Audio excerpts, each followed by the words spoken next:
Constructing your life is about much more than just building a bank account. Each week, join real estate entrepreneur and mindset coach Austin Linney as he interviews guests who are constructing their dream lives and impacting the world around them on a daily basis. If you're an entrepreneur or wanting to start a business, or you just want to hear motivating stories of how others have overcome the odds, you are in the right place. And now for your host, Austin Linney. Guys, welcome back to Construct Your Life. This is Austin Linney here. So we have a new rule now in the podcast. I just did it last week. So when all my friends have kids, the only way to really get their attention is to have them on the podcast. So as much as this is, we're going to talk about life and investing, this is more to catch up with one of my best friends in the entire world. One of the guys that inspires me every day, Mr. Andreas. How are you doing, sir? Man, I'm good. I'm happy to be back on the podcast. Happy to talk to you. Like you said, we barely talk anymore, but this is a great excuse for us to just catch up. Yeah, 100%. So if you guys, I'll just give you the quick, if you haven't listened, Andreas works for the endowment fund at UT. He manages way too much money that makes me want to throw up in my mouth. So we're going to talk about investing this year, where we see it heading. Him and I have a lot of different points of views on a lot of different things. He deals with a lot of the bigger items in investing, but I'm kind of more the boots on the ground. One of the things that struck me, I've talked to about 4 different clients this week alone, where the issue I have with investing right now with the way technology is and everything is there used to be like rules.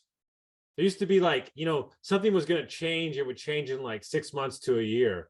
I feel like it's changing by the week right now. Like, I know that you're dealing with some bigger stuff, some macro stuff, but like on a boots on the ground level, I can't get my hands around anything right now.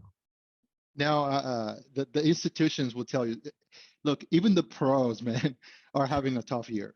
Okay, if you're not shorting stocks, if you're not shorting crypto, or like, it's really hard to make money in 2022. It's really hard. That's the bottom line. And you're right. The reason why things are changing so quickly, it's because the landscape we've been living for the past 40 years is changing. And it doesn't change overnight. I mean, this is a 40-year trend. You're going to change that slowly. It's like the Titanic is going to crash and they're trying to move it. It's like slowly, right? You cannot just fully shift it. That's the economy, the US economy, the global economy. It requires tweaks. That's why you hear the Fed going like a little bit of hike, not a full, 100 bips. They started with 25, then they went to 50, and they're like, oh, we're behind. Let's go to 75. And they've been doing 75 hikes over and over and over. And the same thing with other items like, inventories. Companies get really greedy and they start like buying a bunch of inventory, and then they're like, wait a second, we got ahead of ourselves. We got to slow down the orders. It's so funny that you say that. We were looking yesterday on the company we're buying. He overbought inventory by like almost $1 million this year. And he did it because supply chain was so hard a year ago, but now it's clearing up. But he's also older and he doesn't want to be anxiety ridden where it's coming from. So one of the number one things we're doing in this business we're buying is doing strategic cash flow and inventory systems to set ourselves up for success instead of having these long months of no. Like, I get it. It is great. And you want to have all that stuff sitting there, but is that kind of more like the game that nobody's paying attention to? Yeah, I think inventories have, supply chains is its own discussion, right? We had COVID, which was like the biggest catalyst for supply chains, right? We've seen China being for 2 decades being the place where all the inventories go to be made, right? And then China decides that, you know what, we're going to close because we want to treat COVID differently, and that affected everybody else. So that's creating a new shift, right? So we went from globalization where, the world's global. You don't need to manufacture anything in the US or in your own country to something where you go fully outsourced. Now it's reversing, right? And those trends reverse slowly. People are slowly starting to plan, right? Like we're seeing like semiconductor firms now building plants in the US, right? There's people are going, instead of China, they're thinking of going to India. Mexico is going to be great for the United States because it's closer. You can definitely move things quicker. Labor's cheaper. So these trends are so long term that they're changing so rapidly, right? Because to the earlier point, they've been going on for 2 decades, 3 decades actually. I think people Mhm. call it like when the Berlin Wall fell was the beginning of globalization. The world was open and connected, Mhm. and that was like, I don't even know, like what, late 80s, early 90s. Mhm. I'm terrible with history dates. So yeah, man, I think that's what's going on. And so people that were trying to get ahead of it, they over order in their inventories, and then those that didn't get ahead of it, they're not trying to catch up. But the problem when doing that is that you're going to overbuy or be short. And depending on your business, man, I think that's what's driving a lot of the inflation problem we're seeing, because people don't know how to adjust their pricing. And if you're a home builder, right? Like, you've been operating under certain prices, and then suddenly like you gotta adjust. So like that's gonna drive up the prices of how you sell the home, like the services that you pay, right? And then labor has been really tight. So how Yeah. you pay for that labor it's gone up, and that's the biggest factor going on right now, right? Yeah. The housing market's crashing. All these different things are going wrong, right? Credit's finally slowing down, but man, labor's strong, right? And if people don't want to get a premium for work, then like you as a business owner, you're gonna have to pay more, right? And that's Yeah. what drives inflation. That's Well, the labor side it's of inflation. it's so funny that you say that. So, we're in the HVAC, plumbing, electric space. We're purchasing one in the next 45 days. We have another one coming right behind it. Dude, I have talked to 30 owners. I've talked to a million people in the private equity space. It's the number one thing. If you don't, we have the business, we don't have the labor. And Yeah. everybody's maxed out and they're getting hurt, right? But here's what we did. We're going straight to the source. So what I did when I was in Pennsylvania last week, I went and talked to a technical school. We're Oh talking to wow. the high schools. Yeah. Like we're talking to the military. Like we're going straight to the source. We're not putting our post on Indeed. Like I'm going to go take you and I'm going to give you a better job. We're going to give you health insurance. Like I'm going to take you. You can't just put a post up on Indeed and Craigslist anymore. Yeah, I think the labor market right now, it's really unique because we're under the assumption that people that were working 3 years ago are going to come back and do the same thing, right? Hello, the world changed, right? Yeah. If you haven't caught up yet, the world changed. And if you're hiring and you think that the same job that you did 3 years ago exists,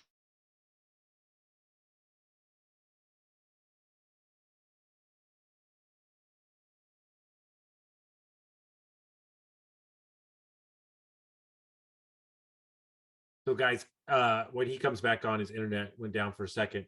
I'm just going to fill in here. The problem being is that we're building out a company where we're going to buy multiple companies, right? Multiple things. And you can look at, are you going to raise prices? Are you going to scale? Are you going to do this? What are the items that you're really going to attack? But as the way I see it, the way that we're positioning our thing is the recruiter, the onboarding process of said, kind of thing that we're building. That's really where we're putting most of our focus, right? And I'm willing to pay more for the people and support them. Maybe what my philosophy is very simple. I'm going to hire before I need to. Well, why are you going to do that? Because I can scale up the work with marketing jobs, internet ads, all those things, right? But if I don't have the people, I can't, right? And so I filled in and I was just talking about what we're doing. But you're saying you cut off, it said, if you didn't notice, the job that you thought was around is not around anymore. yeah, man, I think the labor market, it's really the puzzle right now. Like whoever can crack that code is going to really have a competitive advantage going forward. Well, Because it's funny that you those say jobs that. are not there anymore. I texted my partner yesterday. We handled the acquisition. I said, I don't say this to be dramatic, but the recruiter and the HR person that we hire, I believe this thing that we're building is the most important person in the entire thing. Because here's what I'm seeing, right, from a business point of view. These companies are doing 4 million, 5 million, 3 million with no marketing, no CRM, no systems, no nothing. So I can turn on the ads, I can turn on the SEO, I can turn all that stuff on. But if I don't have the people to take that work, then we really don't have anything. And so And so at the end of the day, what I was saying when you were gone, I'd rather hire before I need it and then work into the work, not the other way around. Right. You know, I think when you and I were talking about like getting together again, I've been reading this book, which this is the second time I read it. It's by Howard Marks, a great investor. He has a great podcast now too, called the Memo, I think. And he had this book called All the Important Things back in the mid 2000s. You know, and it's basically there's no one thing in investing. There's many things. That's the whole point of the book. Mm-hmm. And then his second book, it's called Mastering the Market Cycle. Right. And that's why I was thinking like, hey, this could be a great discussion because this is the time when a lot of both the long-term cycle and the cyclical cycle in between is finally changing, right? Like 40 years of interest rates going down, we're finally seeing that change, right? Mm-hmm. Globalization, we talked earlier, is changing. Labor is changing. Demographics are changing. So that's really what drives the mega picture. Right. If you think about, you know, like the wave, like I like these there's these Charles Dow, who, you know, was a writer for what used to be the Wall Street Journal in the 1920s. He wrote basically of the market being like an ocean. Right. And then he had the tides, right. The big waves, right. That can last years or decades. Right. And he called these are the primary trends. And Warren Buffett and his mentor called these the waiting machine of the market. Like, you know, this is the big picture we're talking about, right? Like COVID is just like a data point in this big picture, right? Yeah. Then the second level is the waves, right? So the tide, the waves, and the waves is this intermediate trend, right? Like 2008 financial crisis to COVID to now, right? That's in the middle. And I think in that one, you're going to see a lot of noise and a lot of fundamentals, right? The fundamentals are like the economics, like the labor market, the economy, what drives your business, supply and demand. And then the noise is what you're talking about. Like, man, like crypto goes down, goes up. And then there's a lot of sentiment there too. And then you have the ripples, right? Which is like the minor trend. And that's all emotions. That's all psychology, greed and fear. That's it, right? And a year ago, I got this magazine at Whole Foods where it's like how to make money in crypto, right? This year, you go to the stands this year, and you're gonna see how like it's all about like the end of crypto, right? Because that's the emotion. That's now crypto might be a 10-year. I mean, we've already been 10 years into Bitcoin, right? So that might be a wave, right? But this is just a ripple within that wave, right? It might take decades. It took decades for the internet to become the internet, right? So you're going to see a lot of those emotions. So hiring early, to your point, it's part of that intermediate wave or that tide, thinking ahead, thinking like, okay, well, we might get a recession. Things might get tough. The market's tight. Eventually, the market might get looser, and you're going to actually get people that want jobs, right? So being ahead of that, thinking big term, big picture, long term, eventually you end up basically making the decisions that are going to drive the next 10 years, right? And you and I talk about this a lot, like in like just habits and, you know, and things like that. You like Atomic Habits, right? No, it's funny because I attach different things to a reason, right? And what I mean by that is like it hit me. It's 3 months ago when I was sitting in that man's living room, you know, buying his company. I don't get me wrong, revenue, they're the lowest price per hour. We can shift things, you know, all that stuff. We're going to do all that stuff. But then I realized that the data point I wanted to hit was I wanted to win the award for best place to work.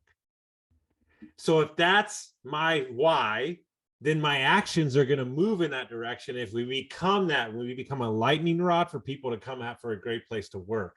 And guess what? Behind that, we're going to have more people to push more profits. Right. I mean, it's like, what's a competitive advantage for a company today to attract talent, right? Like, well, let's be honest. It's health insurance. It's upper mobility. It's where their kids live. It's the school system. Flexibility too. Flexibility, okay? Yeah. You know why? Because the world became flexible, right? Like all of a sudden we realized, I mean, you and I, dude, we used to meet up at a coffee shop and have this chat, right? Like we're doing it. Yeah, my connection went off, whatever. But the world became flexible, right? Like that allow you to travel and like do the podcast from everywhere. I see you everywhere, right? So that is because you can do your job from anywhere, right? Now, not all jobs have that luxury, but Well, if you can find a way to tie help, what people want, like it's really funny that you say that. flexibility, So right? one of the things I came up with this week, this is like my biggest idea ever, and it's crazy and it's going to be so great. And I hate to give it away, but nobody's going to do it, so I'm not worried about it. So we go to this technical school, and I asked them, like, what's the problem? We got this big building with HVAC places everywhere, right?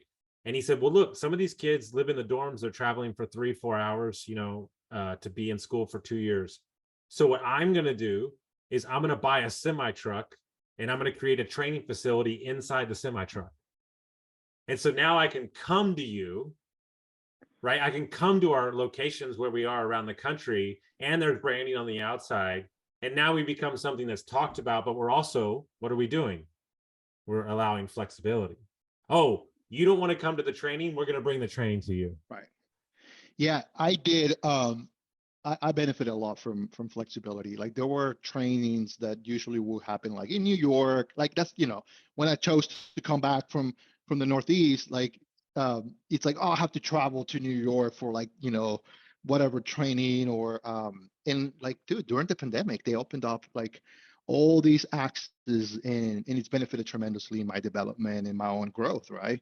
So, and then working from home, right? Like depending on your job, the ability to be at home, to manage to blend life and work, right, into something more cohesive that can work for you. I think that's a huge competitive advantage going forward. And tech had the upper hand. I think they didn't use it well. I think big tech, it's basically like, and you and I talked about this years ago. Like Austin didn't suffer from the housing crash because tech was booming, and we still have a lot of tech companies going on. So they had the ability. Most tech companies have the ability to have their workforce remote, right? And imagine if you can just suddenly cost by saying, you know what, guys, we have this huge campus. We're just gonna sell it, and you'll work from home. We'll give you a stipend, whatever. I mean, that lowers costs. That drives the actual earnings, right?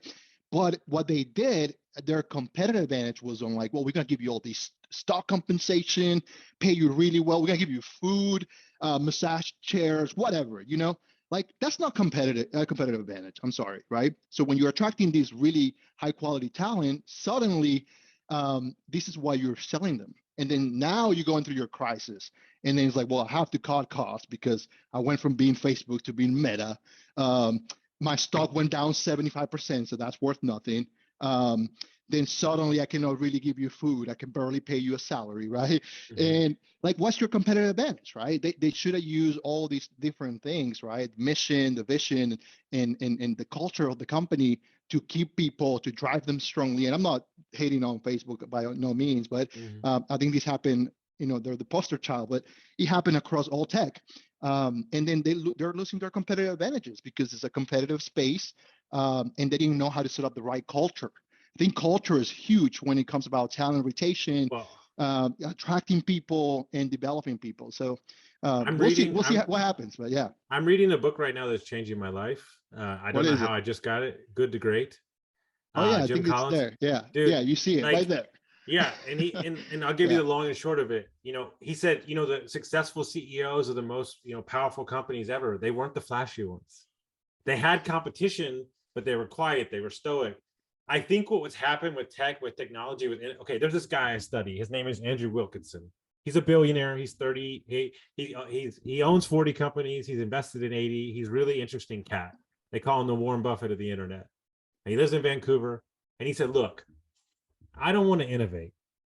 He goes, innovation is for Elon Musk, is for somebody else. He goes, I want to be tangibly attached to something that means something. And so here's my theory. You got the baby boomers leaving this kind of paper and pen, not technology businesses that still needed HVAC, plumbing, electric, title company, all these things. In my 20s, I wanted all the things that got me headlines. I wanted to be the flashy. I wanted to be everything.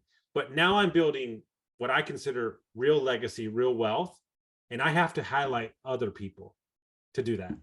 And so we're going more, for lack of a better word, the boring route, but more importantly, the essential route. Because if I really want to get granular on it, if you don't have your AC working in Texas in the summer, you're going to fucking die. And so I know I'm not trying to be hyperbole, but it is something that's needed and it's not going to go away. And then if I take that note and then they just passed 2 laws that they have to upgrade every refrigeration system off of Freon over the next 30 years, and they're getting stipends from the government to do it, the sector is going to triple in the next 30 years. Pair that with technology and being able to do margins, it's kind of a recipe for what we're really excited about. And you mentioned Warren Buffett. Guess which company is back in the top 5 of the S&P? Berkshire. Like, this guy is like, you know what I mean? Like, he bought energy companies, insurance, like boring businesses. Yes, he ended up dabbling in tech and whatnot, but talk about consistency, right? Mm-hmm. And leadership and integrating businesses. Everybody looks at like Elon Musk. Look, he's this. He's a genius. Like, no disrespect, but like, is he a leader? I don't know. I really he's chosen. So here's the problem. Here's the thing with Elon. I respect it. I can see it from afar, but he's chosen volatility as his vehicle. Like, he lives and thrives off of volatility, and that's okay. He's the innovator. But here's my thing. I don't want to get 75 phone calls a day. That's not my game. Right. And so when you, and one of the things, it's funny, I could look through our text chain and like, that could be a fucking college course. Like, that could be a college course. Yes. I mean, and what I'm saying is that one of the things that you've taught me, and I think is I really want you to hammer down and talk to people about this, is like I'm a risk taker, and I'm willing to go and start a million companies and fail. I'm totally fine with that. But you really taught me to separate emotion and kind of, talk about risk and downside. I don't think people, especially real estate investors, don't really understand the downside risk protection. No, I think you're absolutely right. Risk management is key, right? And there's this saying that, like, I saw it yesterday, by the way. I went to get a haircut. Shout out to my barber. Dude, I drive an hour to see this dude. He's the best. Mm-hmm. And I stopped to buy something at the gas station. There was like the lottery stuff, scratch it. And it's like, if you don't spend money, you won't make money. That was basically what they said, right? And I'm like, that's true. But if you lose your money, you don't have money to play, right? That's just the bottom line. Like, if you go to a casino and you put all your chips, in black, and then you lose it all, you're done, right? So it's like, can you really find a way to continuously have chips to put on the table? That's the whole point about risk management in a nutshell, right? It's understanding that, like, if something goes wrong, will I be able to come back from this, right? Will I have some, or do I have to fully start from scratch? And it's easier to create that mindset when you have little than it, and that's the tuition fee early on in your career. But then eventually, as you get bigger, it comes down to 3 things that I like to highlight. I learned this from the CEO of UTIMCO, Bert Harris, who's like, a time in our industry. And he calls it the 3 bullets to the brain. One is leverage, right? Because leverage magnifies returns, but it also magnifies losses. So managing the leverage correctly is huge, right? So it doesn't mean 0. It doesn't mean 100. It means the for each company, for each business, it might be somewhere in the middle, right? If you're early as a company, you might not be able to get on a lot of leverage, like a debt, because you have no business, right? So you might have to go through the equity, getting people to put in, money into the equity. And that's like, think about venture capital, right? And then as you mature, like Warren Buffett, Berkshire is a mature company. They use debt because they're stable. They can acquire that more cheaply. And you have to manage the 2. So that's leverage, right? And then right now, here's a key with leverage. Interest rates are going up. So if you've been building your business around leverage, this is a terrible time for you, because you're going to be refinancing at higher rates for the foreseeable future, right? So if you were a real estate guy, hey man, bought a house, 100K, 3% interest rate, then you think you're good unless you locked it for 30 years. Or if you were planning like rates are going down and I just refinance at a lower rate next year, that's gone. So if that was your business, you're out of business, right? The second element after leverage is liquidity, right? Why liquidity? Just think about it like this. Let's say that you have a great company and you're trying to expand, right? And then we go through a recession in a year, right? And you're like, man, my biggest competitor is going out of business, right? And they're selling their assets. I wish I can buy them, but I don't have any liquidity, right? That's the key with liquidity. It's great for that. Or you got laid off and you gotta basically find a way to survive until you find another job, right? Having liquidity is the way you access that. So leverage and liquidity are huge in terms of risk management, right? Again, the level of liquidity depends on the company, right? So what do you really need to survive for the next 6 to 12 months? Or how do you feel about like leverage and liquidity, right? And sometimes you can merge the two, right? You can use, credit lines to be able to provide liquidity and so on. But when things are tough, people that provide credit don't want you to use that credit, right? It's just unfortunate when you need the liquidity the most, you might need it from real cash. So cash has a purpose. The last one, which is something that a lot of people that are not portfolio managers don't understand, it's concentration, right? So if you want to get rich, right, like wealthy, mega wealthy, concentration is the way to go. You start a business, one industry or something very specific, and you hope you become successful at it. There's no other route, right? And like I'm talking about, like if you want to be Elon Musk, right? Like you gotta go all in on something, right? And as things start playing out, right, then you need to diversify, right? So you start with concentration, right? Put all the chips in black, and then as you develop as a professional, as an investor, as an entrepreneur, then you diversify, because concentration is a wealth creator. Diversification is a wealth protector, right? They both have a purpose, but most people don't understand the difference, right? They think like, well, I own 3 different properties, I'm diversified. No, you own real estate, right? If that's what you own, whether it's commercial, like that's one industry. It's very cyclical, right? Oh, well, I own a business, a private equity business, and that invests in tech, in big tech, across all tech. Well, you're investing in tech, period. There's no other way to put it. So portfolio managers like myself think in terms of diversification and the trade-off of concentration, because we also have to make money. So how you concentrate and diversify, the mix of those two is really how you compound at higher rates of return.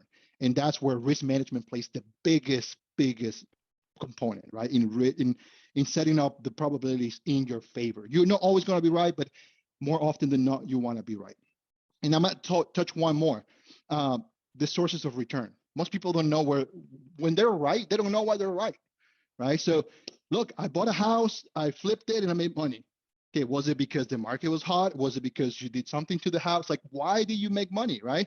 I bought a business and somebody wanted to buy it for me for a higher price. Well, what do? Did you fix the operations? Like, did you increase the revenue? What happened here? I bought a crypto and it doubled. Why did it double, right? Do you understand what's going on? Most people don't. So here's something I want everybody to remember. There's 3 main sources of return for anything. This goes for most companies, most investments. Usually you have a growth component, right? So with the exception of commodities, you have a business is growing. You have a property, you can increase the rent next year. That's growth, right? So if you have growth, that's a great source of return. It's very good source of return, but it could be cyclical, right? The second one is a yield, like a cash flow in a property, right? Well, every month I get, paid this much, or like I'm a lender and I lend at 5%. That's my yield, right? And then the last one is valuation. This is where emotions typically tend to take it to extremes, right? Why you pay for something matters, right? Because if you pay too much for something, the likelihood you're going to be wrong is really high, right? But if you buy it very cheaply, even if you're wrong, right, the odds are better in your favor. So that's the valuation component. It's all about sentiment there, right? People, I like to joke about this one. Like, yeah, I bought my house 3 years ago. It doubled. Why did it double? Yeah, I did a few things in that, but I didn't really change the core of the house. It's not because the growth or the cash flow changed. No, right? It's because the sentiment. Somebody thinks it's worth more, right? But nothing really changed. That's valuation, right? The sentiment component of something, right? I bought crypto, Bitcoin at 60,000. Is that a great value? Now that's 15,000, right? Now, crypto is all emotion. That's fear and greed, period. But there are some people that actually had a valuation model tied to it. And they say, well, it could be worth 500,000. So I'm going to buy it at 60, right? So yeah, good luck, like, because right now it's 15. So that's what people are willing to pay for that. It doesn't have a growth component, right? The main growth is like, oh, can people, develop the new crypto, right? Like the supply of it. But it's not something you control. Like a company, you can help drive the revenue, like, educate your employees and ta-da-da-da. Or a property you can add to it. Like that's the growth component, right? And then the yield is what we're talking about, interest rates. The yield is always a function of the environment. If you're in a higher interest rate environment, the yield should be higher. So understanding, and people forgot about that component because rates were so low, right? So now I just want to remind people those are the three sources of return. Don't forget about yields as rates are going up, and always think about valuation because that's where most people get it wrong. They just go with the hype, fear of missing out, and then you just put the odds against you. So. Well, guys, I hope you just got a master class in investing in economics. So, and one of the things I want to present to you is the sentiment that's changed inside my mindset moving forward. And it took me a long time to get here, as I've been, in the real estate space for many years, 7+ years, give it maybe longer. I've seen a lot of projects, a lot of interesting projects, shipping container hotels and just, real estate deals and Airbnbs. I've seen, hundreds go to the table and never get funded. And so I've changed my mindset on real estate. I still believe it's an amazing vehicle long-term to make money, but here's my thing. I believe in just my personal portfolio that real estate is something that I can put cash into once I've already made money in the businesses that I buy or a high income earning, not the other way around. So meaning it's a vehicle to dump my money now, not create my money. Not a wealth creator. It's a wealth protector. Is that what I'm hearing? It's a wealth protector. Okay. Exactly. Yeah. So I'd rather go on the business route because I can pull the levers quicker and change things and acquire, and it's tax-free income within the business until I pull it out, and then dump the money back in, because we're only going to be taking 30% to 40% of our cash flow, and then another 30% is going to go back into other investment vehicles within the company, so on. You can go any route you want, but for me personally, I'm tired of having to be at the whim of mortgage brokers. Like, I'd rather have the cash to go do my projects for myself because I know they're going to be successful and not have to live and breathe by them approving me. Right. Yeah. I mean, I tend to be pretty agnostic when it comes to businesses, that like, I think they all, when I think about investments, I think about across the universe, right? And because they tend to do better at different times, right? There are some investments that are pro-cyclical, like as the economic cycle expands, they tend to do better. Real estate falls there, right?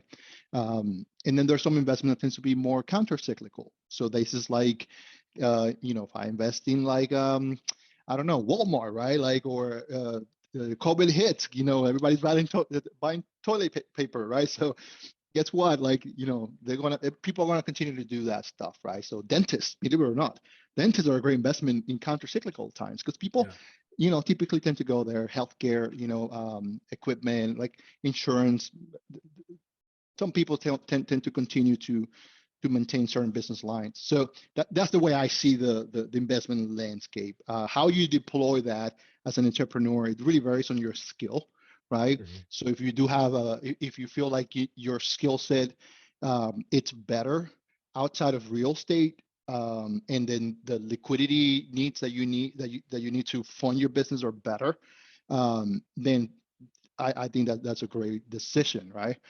If you have an expertise in real estate, meaning like you can really assess location and be able to manage your funding, have good ways to scale and expand, Maybe you even have a construction component. I feel like if you don't have a construction component in real estate, it's really hard to scale, right? Unless you're only the funding source, like if you're coming from a financial perspective.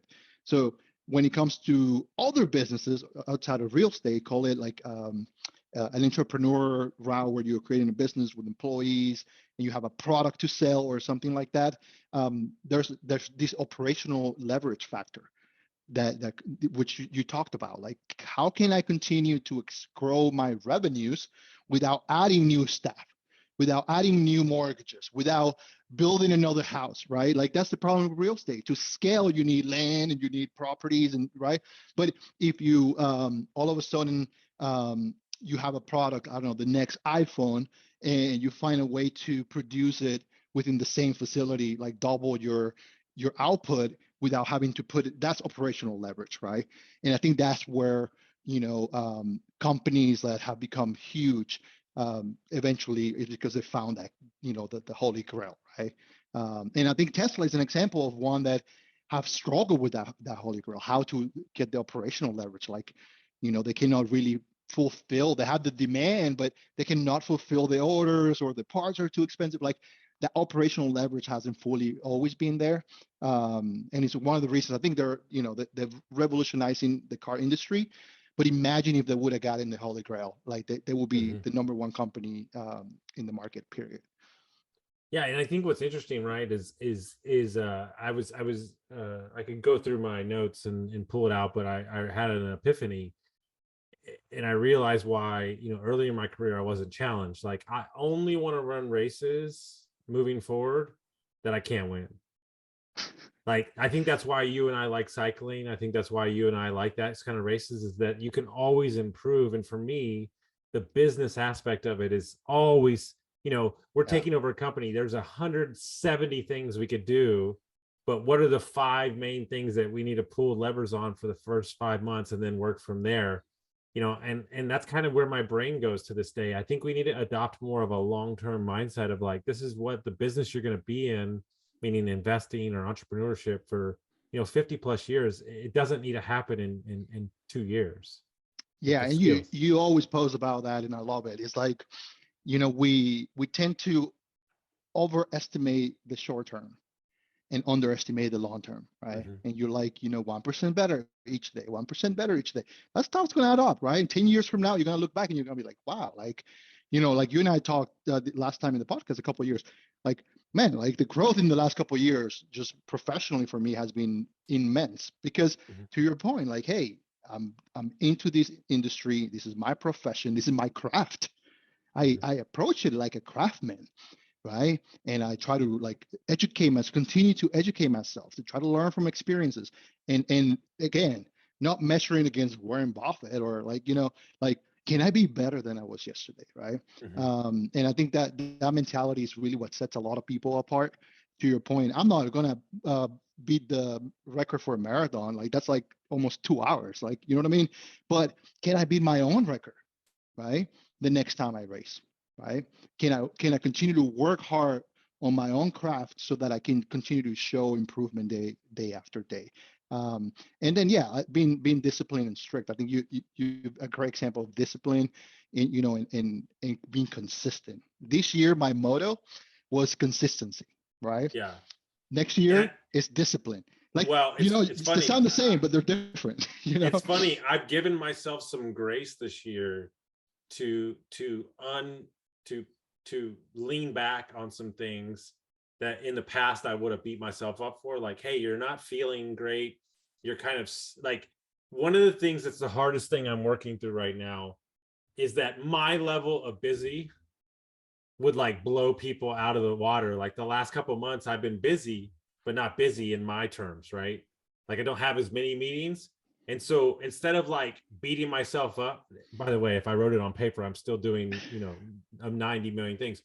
But but looking at it more of a season to like take a day off or rest or sleep in just a little bit, knowing that in January, when we close the business, it's going to be 24/7. Like, well, I think the race that never is kind ends. Yeah. That's the problem, Yeah. right? In our world, the race never ends, right? Like, yeah, the markets are closed on Thursday, but you know what? And it's gonna be this week. It's gonna be volumes are low, like everybody's away, like the big boys are out, right? Yeah, dude, I have like So, one of the busiest weeks I've ever had this last 3 months and these first 3 days, and I'm just like, I love it. but I love when everybody takes off and I'm still out there. yeah, for you it's great because you're like, oh, I can do work, right? Like I'm the same way. But here's the deal though. In entrepreneurship, in business, it's not like a race. It's not like a sports season.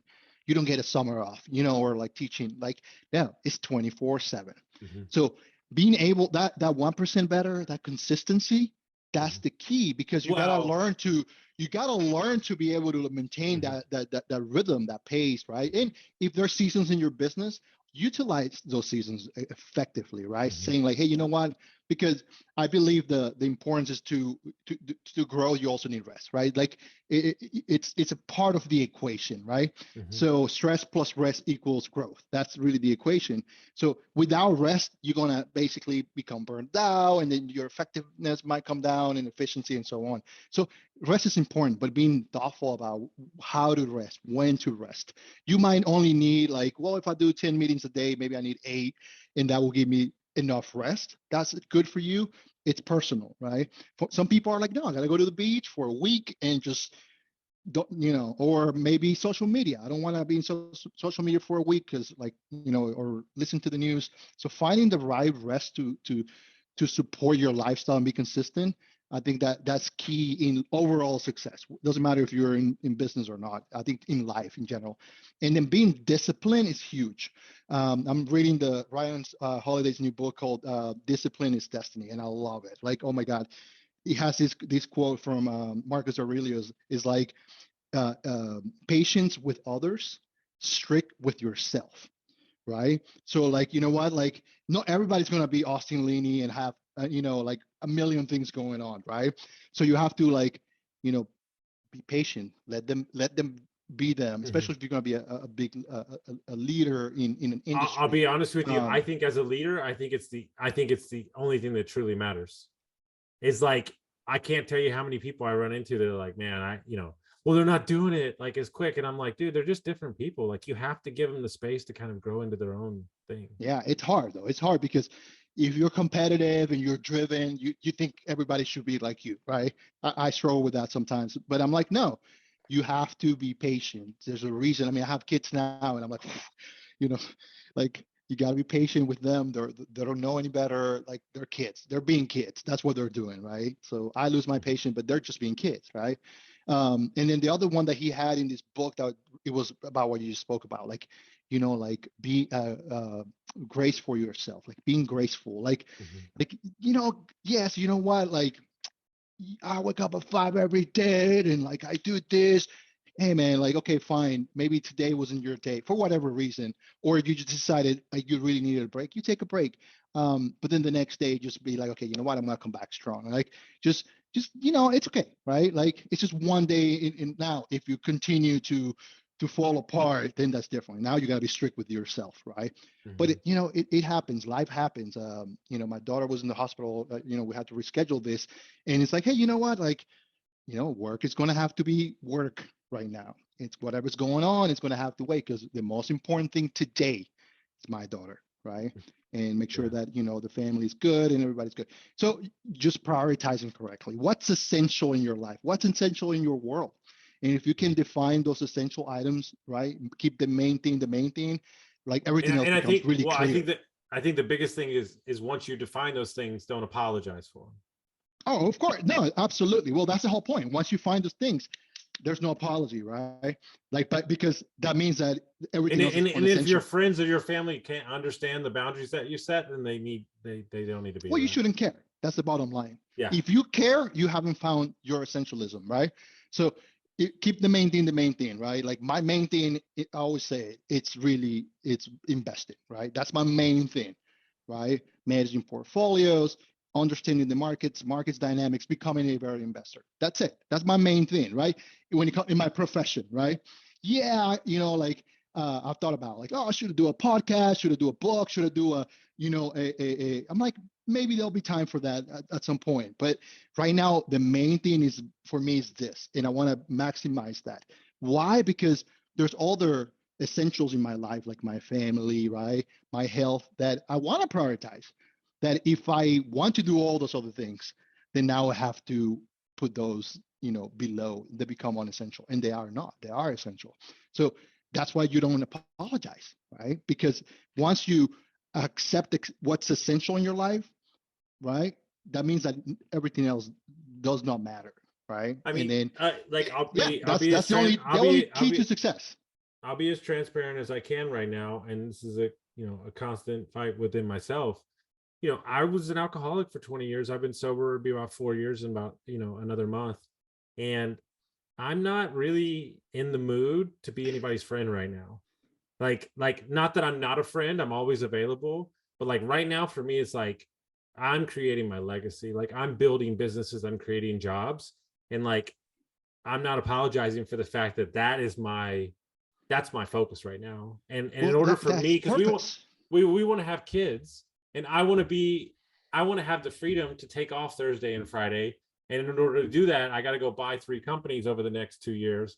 And so if I do that now, then I'm giving that time back to my kid later on. Right. And if that's what you need to do, then just do it. That's 100%, dude. And now the challenge is going to be when you have the kid and you have the 3 companies to want to take off that Thursday and Friday, because you're driven. You're like, oh my god, like the business. We're gonna have way more by that time, but yeah. Well, that's what I'm saying. That's where. But that's why I have a big team. That's why we're hiring. That's why we're looking at it from a different lens. Yeah. We're not buying a job. We're buying a lifestyle. And so, yeah, we might take some money. We might lose some money up front, but it's going to pay in the back end because time's so important. Yeah. And you and I, we both love Tim Grover. And I remember in his book, Winning, he talked about like having to travel. He used to travel a lot to go see Kobe and Jordan and whatnot. And then his daughter was there like, hey, daddy, like, like, where you going? Where like he was missing something important. And he goes like, you know what, daddy, this is what I do to put food on the table, right? So she goes like, well, what if I eat less? Imagine if your daughter tells you that, right? Like I will be crushed, right?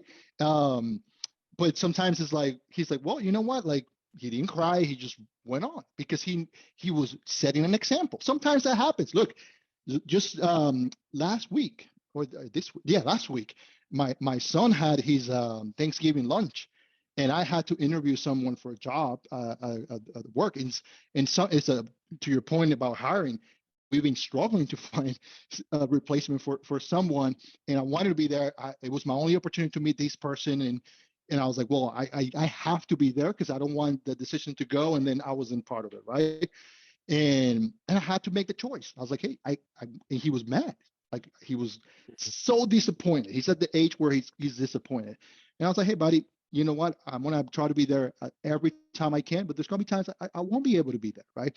So managing those. Now, the weekend comes, I'm playing with him in his room, like you try to make up. The kids, luckily kids forget quickly, right? But it's like, are you there? I think we're getting to the point where it's like, being there matters a lot. So finding the time, more quantity than quality. And one of the things I respect, because your wife is a very accomplished doctor, and you're running multiple millions and all that stuff. Billions. Billions, yeah. I'm trying not to say the number because I don't want to embarrass anybody, but yeah, 5+ billion. But what's interesting to me is I respect the hell out of both of y'all for still feeding into what you need to be a great parent too.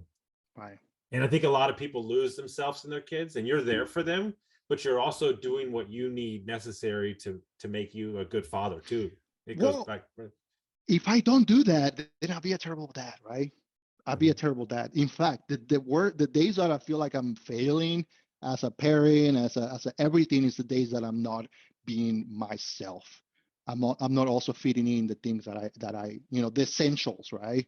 Like health, faith, or contemplation, meditation, like all these things that I try to balance my life. If I don't do those things, I feel like I'm failing in life.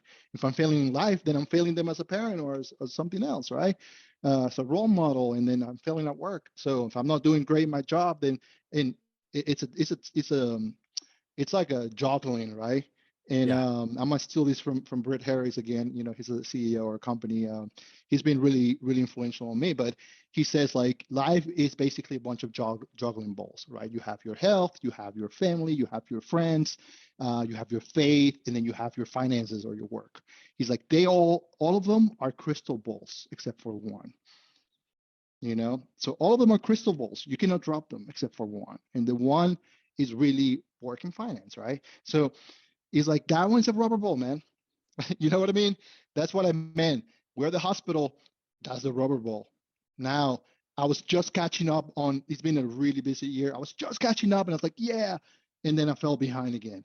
You know what? It's frustrating, but like that's the cost, right? That's the cost. At least it's a rubber ball. I can get behind on that. But, you know, my daughter's at the hospital. She's having a little surgery. I need to be there, right? So um, it's just that managing that, and I think that's risk management, right? Like we're talking about all this stuff. That's part of risk management because if I don't protect those crystal balls, then nothing else matters, right? So I think finding those crystal balls in your business, in your life, in everything that matters to you is really huge, and that's a skill I've gotten from being in this, you know, investing in risk management business that you know, I've tried to put in my life. How do I see about that? I love that. So we're gonna get out of here, but before we do, uh, give your brief kind of. It can be a couple sentences or your word or your thought as we move into 2023. Your view on the economy. Man, this year's been really difficult. I'll start with that. We had a war that caused commodity prices to spike. We've had the highest levels of inflation we've had in decades, right? I had to go back to the 60s to try to like learn about this level of inflation. Therefore, high interest rates. The hardest the Fed has gone at, you know, at fighting something in recent years. That includes COVID and the financial crisis in 2008. So as we go into 2023, a few developments that will change is that I think the Fed is going to start, you know, hiking less aggressively, right? We saw the first signs of inflation started to moderate. It means going down. I think inflation is going to stay elevated. It's not going to be 2% like they want, but it might be like 3 to 5%, somewhere there in the next few years. That includes 2023. Housing, I think the credit markets, like housing is done. I think if you're in real estate, man, you better put your big boy pants on because, you know, if you think we're going through something bad right now, if we do go into a recession, it's going to get a lot worse. So there's 100% probability of recession next year. I think I'm starting to see a few like economists come out and say, well, maybe not, right? So I think if you really look at the evidence, there's likely to be a recession in 2023. That's the evidence, right? You can ignore it. We might avoid it. Consumer spending is strong, so that's a positive. Labor market's strong, so that's a positive. But if those things remain a positive, the Fed's going to be even tougher. So then if the Fed becomes tougher, that means a recession. Now, recession also means opportunity, right? So being able to think opportunistically. This is where having low leverage, high liquidity matters, right? Diversification matters during a recession. So, you know, I've been fighting these urge I started the year defensive and I become more aggressive in the middle of the year. And I've been fighting this, you know, battle of like, should I be more defensive, should more aggressive? I think right now I'm pretty neutral. And I think going into 2023, you know, I might be neutral, but opportunistic. If I see signs that we're going to skip a recession and then risk on, then try to be more aggressive. And then if I see signs that no, we're going into a recession and this could be pretty bad, then might be more risk off and a little more defensive. So I think anyone out there, business owners, if you're short-term rentals, have a lot of liquidity, you know, plan on spending being low, right? There you go. If you're a business owner, man, manage your cost. Manage your cost, input costs, inflation, employees, try to look for retention. This is not the time to overinvest. This is the time to look for opportunities, right? And if you're an investor, this is the time to be defensive but opportunistic, right? Like, don't wait too long. If the coast is clear, go on. But also be mindful that the next year is going to be pretty pretty choppy. If when you continue to use the ocean, the tide is coming and it's changing, and this is the time to manage the risk appropriately. So that will be my closing remarks. I wish I could just end it in a positive note, but there's really little to be too positive about. I think the only positive is that, we might have seen the peak in inflation. Maybe we saw the peak in the Fed, hopefully, and we'll see how things go from there. But I'm trying to use very data dependent. Well, I'll finish it off with a positive note. Okay. So here's a mindset shift that you can have with where the market's at, regardless of where it goes. A lot of times in life, we're either moving too quick or the market's so good that we can't do maintenance. So in my opinion, you can treat this time as maintenance on yourself. You can read more books. You can take care of your health better. You can spend more time with your kids. You don't need to look at it as all negative. There's a lot of positives to do stuff that you aren't available for. Go play catch with your kid. Go fish more. Play golf more. All those things that you can get outside. And then when the market does turn around, you'll be that much rested up and ready to take advantage of it. I love it. I love it. Awesome. Maintenance. I love that. By the way, I wrote it's my new thing. Yeah. I mean, think about it, right? Like if you're a machine, like you got to maintain it, man. Like you're the best machine created in the world. Like our bodies are a machine. So 100%. Yeah. Way to take us out. Awesome. All right, guys. Good to see you. Thanks everything for this. We'll see you next time. Thank you so much. Thank you for listening to Construct Your Life with Austin Linney. If you enjoyed this episode, be sure to rate, review, subscribe, and pay it forward by sharing with a friend. Most importantly, take this opportunity to start constructing your life by taking immediate action on what you learned. For show notes, resources, and more information on one-on-one coaching with Austin, visit constructyourlifepodcast.com.